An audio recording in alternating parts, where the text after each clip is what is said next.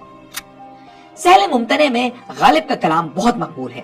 جان نے انہی کی روایت کو آگے بڑھایا، مگر وہ غالب کو بھی چھوٹا شاعر سمجھتے تھے۔